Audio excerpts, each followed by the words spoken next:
मित्रांनो नमस्कार. आपण पुढच्या कवितेचं ब्रेनस्टॉर्मिंग बघणार आहोत. आज कवितेचं नाव आहे इंडियन वीवर्स. कविता लिहिलेली आहे सरोजिनी नायडू यांनी. या कवितेचा व्हिडिओ ऑलरेडी आपण अपलोड केलेला आहे. त्याचसोबत ॲप्रिसिएशन पण अपलोड केलेलं आहे. या कवितांचं आपण ब्रेनस्टॉर्मिंग आता करत आहोत. त्यात राहिलेल्या कवितांमध्ये ही कवितासुद्धा आहे.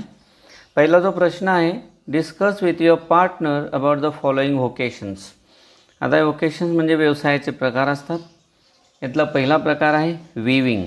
विविंगबद्दल आपल्याला डिस्कस करायचं आहे. काय सांगणार आपण याबद्दल? We Indians have a long tradition of weaving as this occupation is based on agriculture. After agriculture most of the Indians are involved in it. म्हणजे काय की विणकाम वगैरे करण्याची आपल्या देशाला खूप मोठी परंपरा आहे. सर्वात जास्त प्रमाणावर चालणारा व्यवसाय कोणता आहे आपला? ॲग्रिकल्चर. मग ॲग्रिकल्चरवर आधारित असलेला सर्वात महत्त्वाचा व्यवसाय कोणता आहे? विविंग. आणि बरेच इंडियन लोक या व्यवसायात गुंतलेले आहेत. आणि ॲग्रिकल्चरनंतर हाच तो व्यवसाय आहे जो सर्वात मोठ्या प्रमाणात काय होतो आहे आपल्या देशात कॅरी आऊट केला जातो आहे. Mostly handloom weaving has been developed in many parts of India. आणि टेक्नॉलॉजिकली आपण पूर्वी एवढे सक्षम नव्हतो, त्यामुळे हँडलूमचा प्रकार होता तो जास्त डेव्हलप झाला होता आपल्या देशाच्या अनेक पार्ट्समध्ये. Cotton and silk are the popular garments used in India. भारतात जे जास्त प्रमाणात कापड वापरलं जातं कपड्यांसाठी ते कोणतं आहे? कॉटन आणि सिल्क आहे. Variety of costumes is one by the Indians is the most fascinating feature of the foreigners and even for the Indians. आता आपला देश म्हटला म्हणजे विविधतेत एकता आहे. अनेक प्रकारचे लोक राहतात, अनेक प्रकारची संस्कृती आहे. प्रत्येक संस्कृतीचे वेगवेगळे कपडे, वेगवेगळे कॉस्ट्युम्स आहेत. आणि हे खरोखर विदेशी लोकांसाठी आणि आपल्यासाठी सुद्धा एक आकर्षणाचा बिंदू आहे. आणि या सगळ्या कपड्यांचं विणकाम आपल्या देशात केलं जातं. आता दुसरं जे व्होकेशन आहे ते टेलरिंग. हा सुद्धा अत्यंत पॉप्युलर आणि महत्त्वाचा उद्योग आहे भारतात. Indian subcontinent is famous for different types of occupations and tailoring is one of the most important occupation. There are specialists for stitching different types of costumes required in India. आधी सांगितल्याप्रमाणे इथे विविधतेत एकता आहे. वेगवेगळ्या प्रकारची लोक इथे राहतात. त्यांचा पेहराव वेगवेगळा आहे. आणि हा पेहराव लोकांना पुरवण्यासाठी प्रत्येक प्रकारचे कपडे शिवणारे स्पेशलिस्ट आपल्या देशात आहे. The occupation of tailoring is also classified into two groups like gent specialist and ladies specialist. स्त्रियांचे कपडे वेगळे असतात, पुरुषांचे वेगळे असतात आणि त्यांचे स्पेशालिस्टसुद्धा वेगवेगळे आहेत. त्यांचं क्लासिफिकेशन झालेलं आहे. The occupation of tailoring has also modified its according to the new trends of fashion and design. आता नवीन जे ट्रेंड आहेत फॅशनचे, डिझायनिंगचे, त्याप्रमाणे टेलरिंगने सुद्धा स्वतःला काय केलेलं आहे? बदलून घेतलेलं आहे, मॉडिफाय केलेलं आहे. पुढचा जो व्यवसाय आहे तो निटिंग. निटिंग म्हणजे सुद्धा अगदी घरगुती आपल्या खुर्च्यांवर, खाट्यांवर बसून 2 सुयांच्या साहाय्याने विणकाम करणं. जे घरगुती स्वेटर्स असतील, लहान मुलांसाठी सॉक्स असतील, कानटोप्या असतील, जे घरच्या घरी विणले जातात त्याला आपण निटिंग म्हणतो. Knitting is a special kind of viewing in which the skilled workers engage themselves in very specific manner. त्याचबरोबर हा व्यवसाय म्हणून जेव्हा केला जातो त्यावेळेस अत्यंत स्किलफुल वर्कर्स त्या ठिकाणी एंगेज्ड असतात आणि विशिष्ट प्रकारे ते म्हणजे 2 निडल्सच्या साहाय्याने, वेगवेगळ्या धाग्यांच्या साहाय्याने हे काम करत असतात. At home also some skilled people need such kind of clothes which are helpful during winter season. Winter सीझनमध्ये म्हणजे हिवाळ्यात आवश्यक असणारी, थंडीपासून बचाव करण्यासाठी आवश्यक असणारी कपडे या ठिकाणी घरच्या घरी विणले जातात. In the areas with the cold atmosphere many household people need their clothes at home by using 2 needles carefully. मग हेच विंटरपासून संरक्षण करण्यासाठी घरच्या घरी हे कपडे विणले जातात. त्या ठिकाणी 2 सुयांचा वापर केला जातो. एक विशिष्ट प्रकारच्या त्या सुया असतात. Knitting is also done on machines nowadays. Mainly these are woollen clothes to protect from cold. आता आजकाल मशीनच्या साहाय्याने सुद्धा अत्यंत दर्जेदार कपडे त्या ठिकाणी तयार केले जातात. पुढचा जो व्यवसाय एम्ब्रॉयडरिंग, फारच उत्कृष्ट प्रकार आहे हा. Some people love to have a beautiful picture printed on the clothes like shirts, saris and so on. साड्या असतील, शर्ट असतील, असे वेगवेगळे प्रकारचे जे कपडे असतात त्यांच्यावर वेगवेगळ्या डिझाईन्स लोकांना आवडतात. So skilful people with the help of needles and colourful shining threads weave beautiful designs on shirts, saris or other clothes. मग हे अत्यंत कुशल जे कारागीर असतात, सुयांच्या साह्याने अत्यंत चमकदार अशा धाग्यांच्या साह्याने खूप सुंदर अशी ती डिझाईन बनवत असतात. शर्ट्स असू द्या, साड्या असू द्या, इतर कपडे असू द्या. Even we found such type of designs on handkerchief, tablecloths, hangings and different types of show pieces. आता रुमाल असतील किंवा मग वेगवेगळ्या प्रकारचे शो पीसेस असतील, घरात लावले जाणारे टेबल क्लॉथ्स असतील, अगदी साध्यातले साधे तुम्ही छोटे छोटे पॉकेट जरी बघितले तरी त्यांच्यावर त्या डिझाईन्स काढलेल्या असतात. With great patience they carry out these activities nowadays. Machineries are available to embroider the clothes. अत्यंत संयमाने ही कलाकुसरीचे कामं केली जातात आजकाल. त्यासाठी मशिनरीजसुद्धा अवेलेबल आहेत. प्रश्न दुसरा, त्यातला पहिला प्रश्न आहे discuss the various products made by the weavers in the poem. आता या कवितेत जे वेगवेगळे प्रॉडक्ट्स बनवले जात आहेत विवर्सच्याद्वारे त्यांच्याबद्दल डिस्कस करायचं आहे. उत्तर घ्या. Early in the morning weavers view ropes for the newborn child. अत्यंत सकाळी सकाळी हे जे विवर्स असतात कोणत्या प्रकारचे कपडे विणतात? नवीनच जन्माला आलेल्या बालकासाठी. Generally this type of cloth is woven by using bright wool. अत्यंत चमकदार असे जे वूल असतात त्यांच्या सहाय्याने हे कपडे विणले जातात. Late in the evening weavers weave a wedding veil for the queen.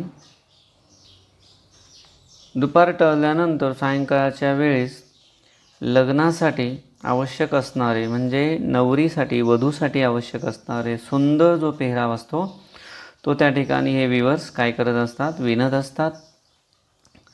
आणि while weaving this particular cloth the weavers take great efforts because number of activities are involved in making this cloth because it requires a special kind of skill of weaving and designing. आता खूपच संयमाचं काम असतं, खूप काळजीपूर्वक करावं लागतं आणि या कामात खूप वेगवेगळ्या प्रकारच्या ॲक्टिव्हिटीज इन्वॉल्व असतात. खूप कलाकुसरीचं काम असतं. ॲट नाईट विवर्स विव shroud of death man's funeral. General this cloth is in white colour and it involves very less activity. रात्रीच्या वेळेस मात्र विवर्स ज्या लोकांचा मृत्यू झालेला आहे त्यांच्या फ्युनरलसाठी अंत्यविधीसाठी आवश्यक असणारे जे कपडे आहेत ते विणले जात आहेत आणि व्हाईट कलरमध्ये असल्यामुळे जास्त ॲक्टिव्हिटीज या ठिकाणी नसतात. पुढचा जो प्रश्न आहे तो दुसरा प्रश्न आहे ॲक्टिव्हिटी सेकंडमधला. यात आपल्याला एक टेबल दिलेला आहे. या टेबलमध्ये आपल्याला दिवसाची वेळ दिलेली आहे. त्यासोबत आवश्यक असणारे वर्ड्स फ्रेजेस दिलेले आहेत आणि विवर्स कोणत्या ॲक्टिव्हिटीज करतात ते असे 3 कॉलम दिलेले आहेत आणि या कॉलममध्ये आपल्याला मॉर्निंगमध्ये, इव्हिनिंगला आणि नाईटला आवश्यक असणारे वर्ड्स फ्रेजेस आणि विवर्स ॲक्टिव्हिटी आपल्याला लिहायचे. तर बघूया. सर्वात पहिली जी वेळ दिलेली ती अर्ली मॉर्निंग. त्याच्यासाठी जी फ्रेज वापरलेली आहे ती आहे ब्रेक ऑफ द डे. आणि विवर्स जे ॲक्टिव्हिटी करतात ती ॲक्टिव्हिटी कोणती आहे? Weavers weave robes for the newborn child. नवीन जन्माला आलेल्या बालकांसाठी विवर्स काय करत आहेत? कपडे विणत आहेत. दुसरा जो पॉईंट आहे late in the evening. Late in the इव्हिनिंगसाठी जी फ्रेज वापरलेली आहे ती आहे fall of night. Fall of night. त्यानंतर विवर्सची जी ॲक्टिव्हिटीज ती काय आहे? Weavers weave wedding veil for the queen.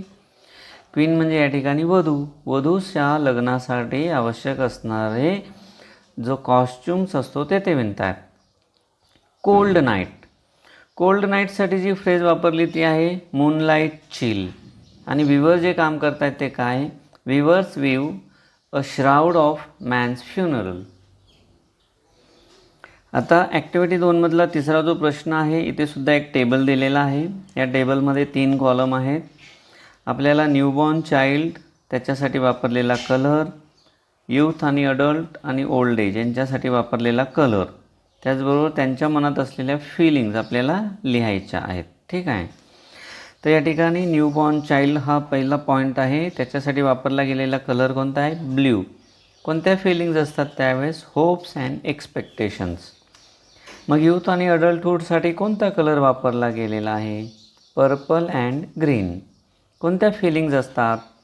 Power, wealth, energy, freshness. त्यानंतर ओल्ड एजसाठी वापरला गेलेला colour white as feather or white as cloud. Feelings कोणत्या आहेत म्हातारपणी? पीस आहे, कामनेस आहे, विजडम आहे आणि सॅटिस्फॅक्शन आहे. आणि फिअरसुद्धा आहे, मृत्यूची भीती असते, वार्धक्याची भीती असते, आजारपणाची भीती असते. यातला जो चौथा पॉईंट आहे त्या चौथा पॉईंटमध्ये आपल्याला कंप्लीट करायचे दिलेलं sentence the weavers view in the chill moonlight dash dash. याचं उत्तर आहे the weavers view in the chill moonlight a cloth as white as a feather and a cloud for a dead man's funeral. ठीक आहे, म्हणजे काय कोणत्या प्रकारचे कपडे विणतायत ते, केव्हा विणतायत? तर अत्यंत हिवाळ्यातली विंटर सीझनमधली नाईट आहे ती, मूनलाईट पण आहे, चिल्ड मूनलाईट आहे आणि अत्यंत शुभ्र कपडे त्या ठिकाणी विणले जात आहेत डेड मॅनच्या फ्युनरलसाठी. ॲक्टिव्हिटी 2 मधला 5वा प्रश्न आहे pick out 2 words use to describe the weavers in the last stanza also state their importance. म्हणजे लास्ट स्टांजामध्ये विवर्सला डिस्क्राईब करण्यासाठी जे 2 शब्द वापरलेले आहेत त्यांचा आपल्याला या ठिकाणी उल्लेख करायचा आहे आणि त्यांचं इम्पॉर्टन्स पण द्यायचं आहे. तर कोणते 2 शब्द आहेत ते उत्तरात बघू. आन्सर, सोलेम अँड स्टील हे 2 शब्द वापरलेले आहेत त्यांना डिस्क्राईब करण्यासाठी. These 2 words are use to describe the weavers. विवर्सला डिस्क्राईब करण्यासाठी वापरले आहेत. Shroud is a type of cloth that is woven for a funeral and the workers are weaving this cloth in a serious mode. आता एखादा व्यक्ती मृत्यू पावलेला आहे, त्याच्या अंत्यविधीसाठी जर कपडे शिवले जात आहेत तर वातावरण कसं आहे? गंभीर आहे, सिरियस आहे. म्हणून हे जे 2 शब्द आहे डिस्क्रायबिंग वर्ड्स त्यांच्यासाठी वापरण्यात आलेले आहेत. यातून आपल्याला कळतं की गंभीर घटना घडलेली आहे. पुढचा जो प्रश्न आहे express your views about the present condition of the weavers. सद्यस्थिती काय आहे विवर्सची ते आपल्याला एक्सप्लेन करायचं आहे. The invention of new technologies in the industrial sector has emerged a lot and captured the market. चांगली गोष्ट आहे की वाईट गोष्ट आहे? कोणासाठी चांगली असते, कोणासाठी वाईट असते? काय? टेक्नॉलॉजीज आणि इंडस्ट्रियल सेक्टरमध्ये झालेली इन्व्हेन्शन्स याच्यामुळे काय झालं की ह्या लोकांनी मार्केट कॅप्चर केलेलं आहे. They sell their products in less price as they require less charges due to mass production. मग इंडस्ट्रीमध्ये मास प्रोडक्शन होतं, खर्च कमी लागतो, स्वस्तात विकले जातात.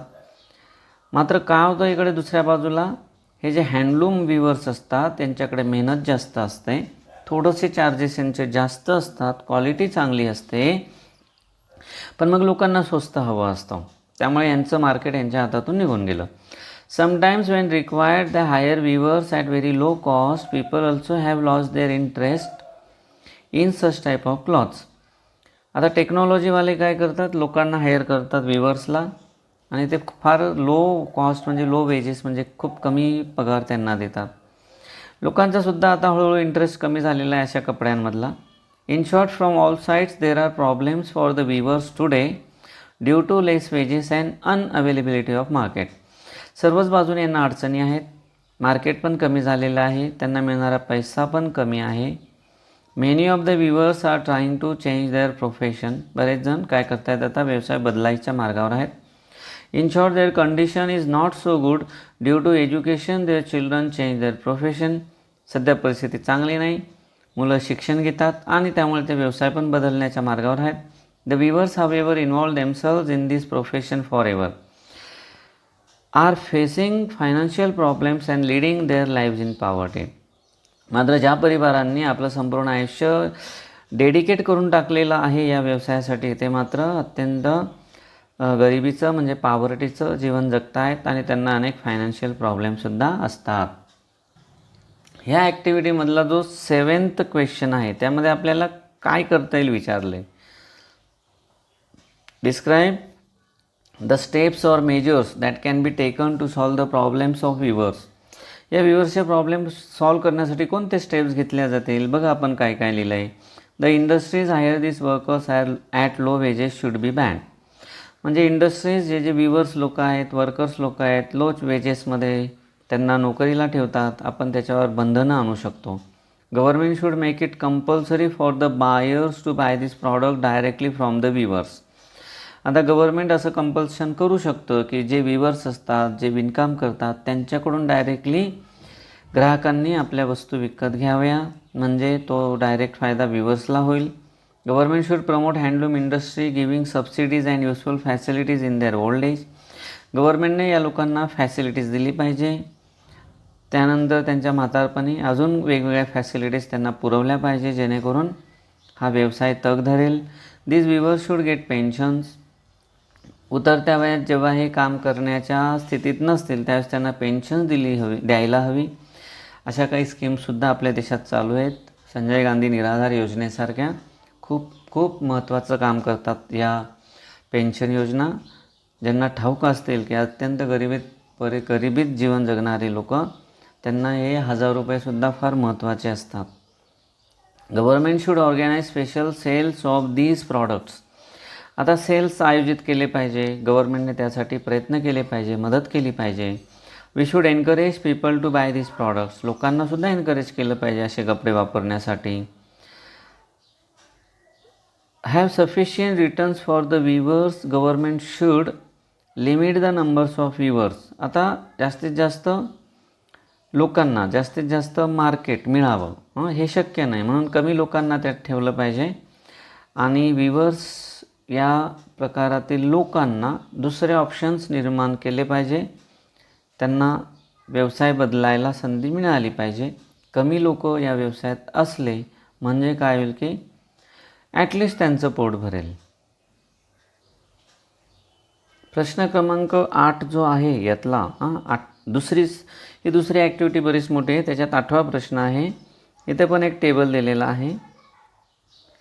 Express your on views and opinions from the viewers point of view and complete the following table. हा टेबल आपल्याला कंप्लीट करायचा आहे. 3 स्टांजाचे कॉलम आहेत. पहिल्या स्टांजात समजा असेल तर कोणती ॲक्टिव्हिटी केली जाते आणि ती ॲक्टिव्हिटी करताना व्ह्यूअर्सचे व्ह्यूज किंवा ओपिनियन्स काय आहेत. तर पहिला स्टांजा त्या ठिकाणी दिलेला आहे. फर्स्ट स्टांजातली ॲक्टिव्हिटी काय? Ropes for a newborn child. नवीनच जन्माला आलेल्या बालकासाठी त्या ठिकाणी कपडे विणले जात आहेत. काय व्ह्यूज असतील, काय ओपिनियन्स असतील? तर naturally the viewers are happy. कारण काय? Because it is good news of birth which is the beginning of journey. आता आनंदाचा क्षण आहे. का आनंदाचा क्षण आहे? तर ही चांगली बातमी आहे. नवीन जन्म झालेला आहे आणि एक जीवनाला नव्याने सुरुवात झालेली आहे. सेकंड स्टांजामध्ये ॲक्टिव्हिटी कोणती केली जाते बघूया आपण. Viewing a well for the wedding of queen. तर त्या ठिकाणी आता वधूसाठी लग्नाचा जो कॉस्ट्यूम आहे तो विणला जातो आहे. काय असतील views opinions? Viewers are joyous. अत्यंत उत्साहात असतील ते. कारण का? कारण आयुष्यातील अत्यंत महत्त्वाच्या दिवसासाठी ते काय करत आहेत? कपडे विणत आहेत. थर्ड स्टांजामधली ॲक्टिव्हिटी काय आहे? Shroud for the funeral of dead man. आता मृत्यू झालेल्या व्यक्तीच्या अंत्यविधीसाठी श्राऊड तयार केला जातो. त्या ठिकाणी वेगवेगळ्या ठिकाणी वेगवेगळे नावं आहेत कफनसारखे. व्ह्यूज काय आहेत? The viewers are solemn and quiet as it is sad moment of life. अत्यंत गंभीर आहेत ते, सिरियस आहेत, कारण तो आयुष्यातला अत्यंत दुःखद प्रसंग आहे. ॲक्टिव्हिटी 3चा प्रश्न आहे. रायमिंग वर्ड्स विचारलेले आहेत. सोपा प्रश्न आहे तरी पण. Day, gay, wild, child, night, bright, green, queen, steel, chill, cloud आणि श्राऊड. ठीक आहे. त्यानंतर यातली तिसरी ॲक्टिव्हिटी आहे make word register for clothes, attire, dress. आपल्याला माहिती पाहिजे की विशिष्ट प्रकारच्या ड्रेसला अटायर म्हटलं जातं. क्लोथ्स, ड्रेस सिमिलर वर्ड्स आहेत. मग याचं वर्ड रजिस्टर म्हणजे रिलेटेड शब्द आपल्याला लिहायचे आहेत. काय लिहू शकतो आपण? आपण लिहू शकतो needle, thread, colour, design, pattern, tailor, designer, shirt, pant, suit, salwar, sari, wedding well, wedding dresses for special occasions, colour pattern. ठीक आहे. तुम्ही पॉज करून बघा, पॉज करून लिहून घ्या हे सर्व. पुढचा प्रश्न आहे A4 complete the following table. इथे फिगर्स ऑफ स्पीचचा प्रश्न आहे. पुन्हा एकदा आठवण करून देतो. फिगर्स ऑफ स्पीचवर आपण खूप छान व्हिडिओ बनवलेले आहेत. जवळजवळ 26 फिगर्स ऑफ स्पीच त्या ठिकाणी आलेले आहेत.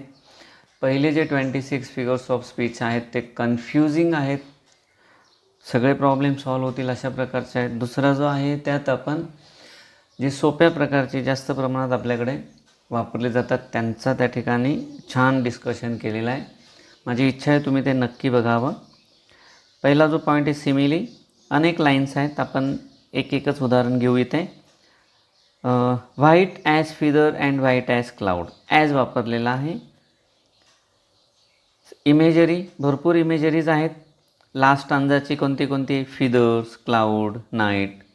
त्यानंतर मेटाफरमध्ये इथे आयुष्यातील वेगवेगळे जे स्टेप्स असतात, टप्पे असतात, त्याचा संबंध दिवसांच्या वेगवेगळ्या स्टेजेसशी जोडलेला आहे.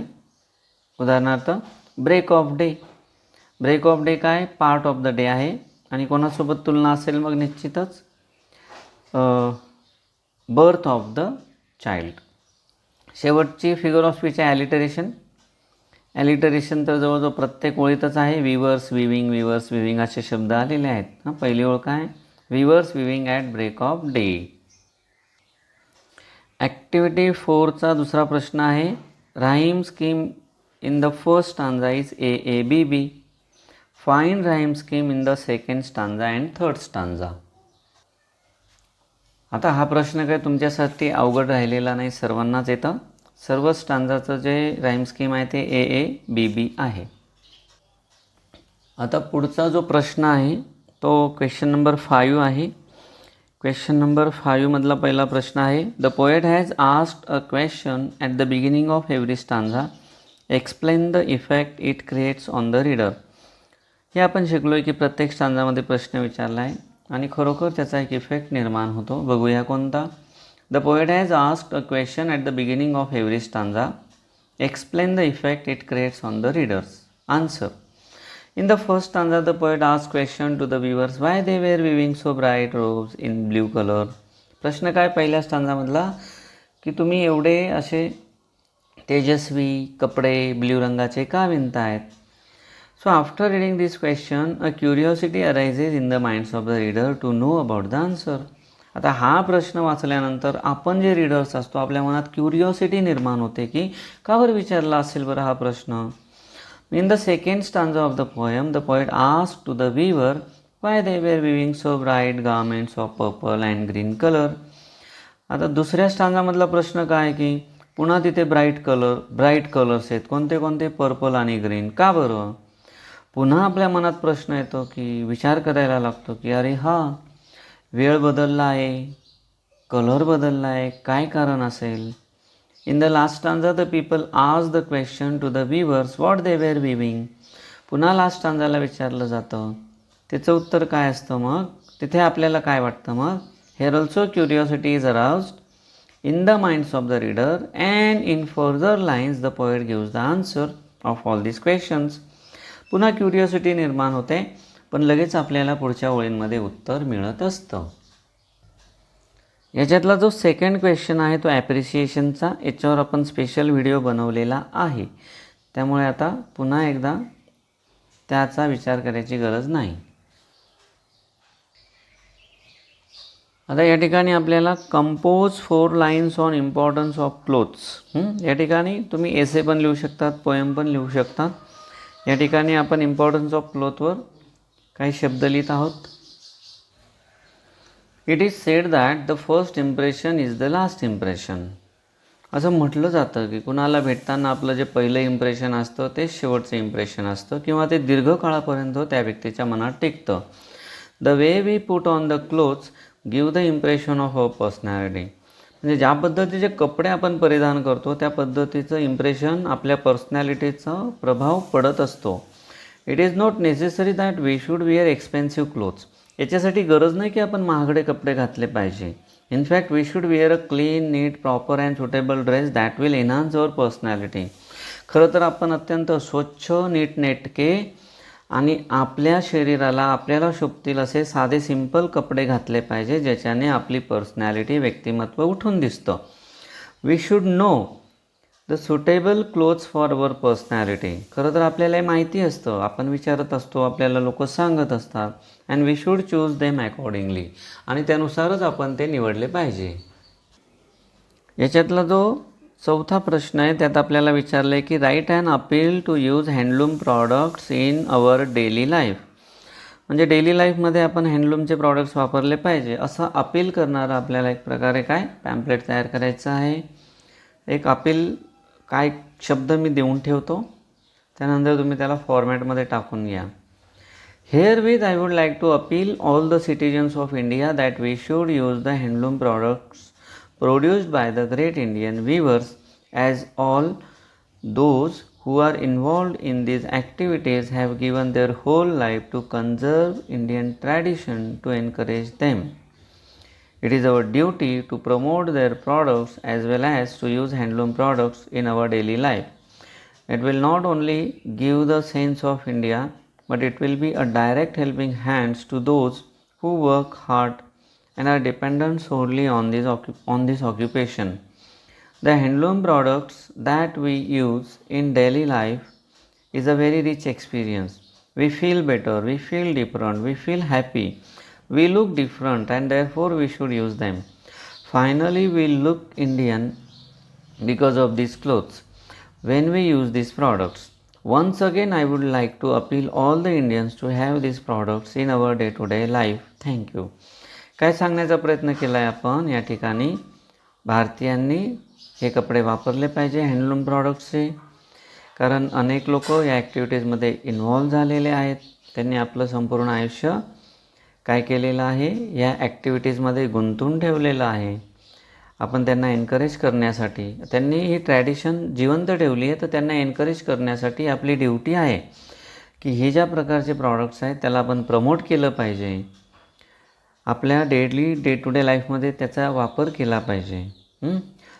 हे कपडे परिधान केल्यानंतर आपल्याला आपण इंडियन आहोत असं वाटतं. त्याचसोबत त्यांना डायरेक्ट हेल्पिंग हँड्स पण मिळतो, जे या व्यवसायात गुंतलेले आहेत. ठीक आहे. हे जे हँडलूम प्रॉडक्ट्स आहेत हे रोज वापरल्याने काय होतं की आपल्याला एक रिच एक्सपिरियन्स मिळतो, आपल्याला छान वाटतं, त्याचबरोबर आपण आनंदी वाटतो, आपण वेगळे दिसतो. शेवटी काय सांगायचं आहे की आपण मुख्यतः इंडियन दिसतो या प्रॉडक्ट्समुळे. त्यामुळे पुन्हा एकदा मी अपील करतो की आपण सगळ्यांनी हे प्रोडक्ट्स वापरले पाहिजे. थँक्यू. ठीक आहे, या ठिकाणी आपण थांबूयात. पुन्हा एकदा सांगतो, सबस्क्राईब करायला कृपया घाबरू नका. चॅनेल सबस्क्राईब केल्याने काही बिघडत नाही, तुमची आयडेंटिटी डिस्क्लोज होत नाही. मात्र थोडा फायदा इकडे होऊ शकतो, आपल्या चॅनेलला चांगलं दिसतं जास्त सबस्क्रायबर्स असले म्हणजे. धन्यवाद.